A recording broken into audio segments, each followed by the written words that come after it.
नमस्कार, मैं हूं निपुण सहगल। दिल्ली में प्रदूषण पर सुनवाई के दौरान सुप्रीम कोर्ट ने सेंट्रल विस्टा प्रोजेक्ट पर क्यों उठाए सवाल और राज्यों को क्या दी चेतावनी। कायदा कानून के इस वीडियो में इन सभी बातों पर हम विस्तार से चर्चा करेंगे। दिल्ली एनसीआर में हर साल अक्टूबर नवंबर के महीने में हो जाने वाले गहरे प्रदूषण पर सुनवाई करते हुए सुप्रीम कोर्ट ने पिछले हफ्ते कहा था कि सरकार स्थिति बिगड़ने के बाद ही नियंत्रण के लिए कदम उठाना शुरू करती है, उसे साल भर प्रयास करने चाहिए। इसके जवाब में आज केंद्र सरकार ने एक लंबा चौड़ा हलफनामा कोर्ट में दाखिल कर दिया। इसमें यह बताया गया था कि प्रदूषण पर नियंत्रण के लिए, जो कि दिल्ली एनसीआर में हर साल होता है, उस पर नियंत्रण के लिए एक आयोग का गठन पिछले साल किया गया था और उस आयोग ने साल भर तक अलग अलग राज्यों के साथ बैठकें की। इन बैठकों में राज्यों के मुख्य सचिव समेत आला अधिकारी शामिल हुए और उनसे हुई बातचीत के आधार पर कई निर्देश जारी किए गए, लेकिन राज्यों ने कुछ निर्देशों का बिल्कुल पालन नहीं किया और कुछ का आधा अधूरा पालन किया। इस जवाब पर सुप्रीम कोर्ट संतुष्ट नजर नहीं आया। Chief justice N V Ramana, justice D Y Chandrachud और जस्टिस सूर्यकांत की बेंच ने कहा, आपका ये आयोग आखिर करता क्या है? हम जो निर्देश देते हैं उन निर्देशों को राज्यों को ट्रांसफर कर देता है, लेकिन उनका पालन हुआ या नहीं ये कौन देखेगा?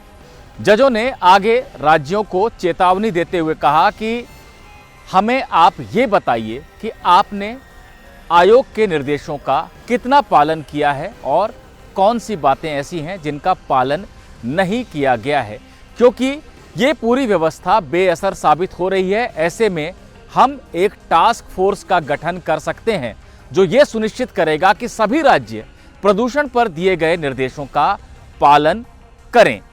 तो सुप्रीम कोर्ट ने एक तरह से राज्यों को ये चेताया है कि वो निर्देशों का पालन करें, नहीं तो एक टास्क फोर्स का गठन किया जा सकता है। गुरुवार तक का, यानी 2 दिसंबर तक का समय है राज्यों के पास ये बताने के लिए कि उन्होंने प्रदूषण नियंत्रण आयोग के किन किन निर्देशों का पालन किया है और किन का नहीं किया है। अब बात कर लेते हैं सेंट्रल विस्टा प्रोजेक्ट की कि आखिर उसकी चर्चा कैसे आई इस पूरे मामले पर सुनवाई के दौरान।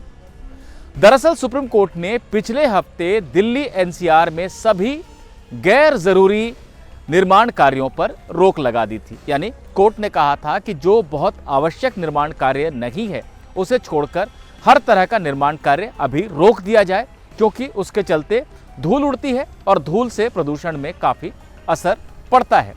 आज याचिकाकर्ता आदित्य दुबे के वकील विकास सिंह ने कहा कि सभी निर्माण कार्य रोक दिए गए हैं, लेकिन सेंट्रल विस्टा प्रोजेक्ट का काम जारी है।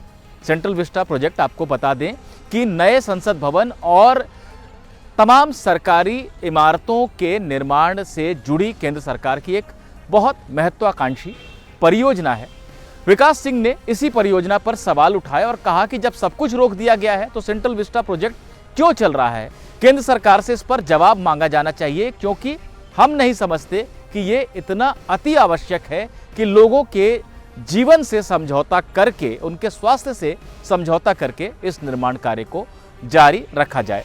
चीफ जस्टिस एनवी रमना की अध्यक्षता वाली 3 जजों की बेंच ने इस मसले पर भी सॉलिसिटर जनरल से जवाब मांग लिया और इस पर भी 2 दिसंबर को होने वाली सुनवाई में चर्चा होगी।